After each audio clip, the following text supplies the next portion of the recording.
అండి మెగాస్టార్ ఈ ఒక్క పేరు వింటే చాలు తెలుగు సినిమా స్థాయి ఏంటో ప్రపంచానికి గుర్తొస్తుంది. ఇప్పుడు అదే మెగాస్టార్ చిరంజీవి మళ్ళీ ఒకసారి చరిత్రను సృష్టించారు.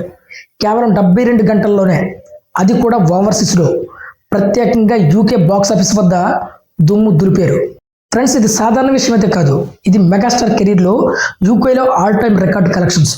మెగాస్టార్ నటించినటువంటి తాజా చిత్రం మనశంకర్ వరప్రసాద్ యూకేలో విడుదలయ్యి కేవలం 2 రోజుల్లోనే 1,80,500 పౌండ్స్ కంటే ఎక్కువ వసూలు సాధించింది. ఈ రికార్డు సృష్టించడానికి మెగాస్టార్ కేవలం పట్టింది 72 గంటలు మాత్రమే. 72 గంటల్లో ఊచకోతంటే ఏంటో చూపించాడు మన మెగాస్టార్ చిరంజీవి. అవును, మీరు విన్నది నిజమే. 3 రోజులు కూడా పూర్తి కాకముందే మెగాస్టార్ కెరీర్లో ఇంతకు ముందు ఉన్న రికార్డులన్నిటినీ ఈ సినిమా బ్రేక్ చేసి పడేసింది. ఇక్కడ అసలు ఆశ్చర్యకరమైన విషయం ఏంటంటే, ఈ కలెక్షన్స్ రావడానికి పెద్దగా పండగ సెలవులు కూడా లేవు, అలాగే ఎక్స్ట్రా హాలిడేస్ అడ్వాంటేజ్లు కూడా లేవు. కేవలం ఒకే ఒక్క కారణం, మెగాస్టార్ చిరంజీవి పేరు. ఎందుకంటే ఇక్కడ మనకు సంక్రాంతి అనే ఫెస్టివల్ ఉంది, కానీ యూకేలో పొంగల్స్ అంటూ ఏమీ ఉండవు.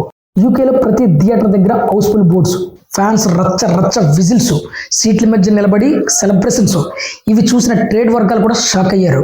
చిరంజీవి అంటే కేవలం హీరో మాత్రమే కాదు, అతను ఒక ఎమోషన్, ఒక బ్రాండ్, ఒక ట్రస్ట్.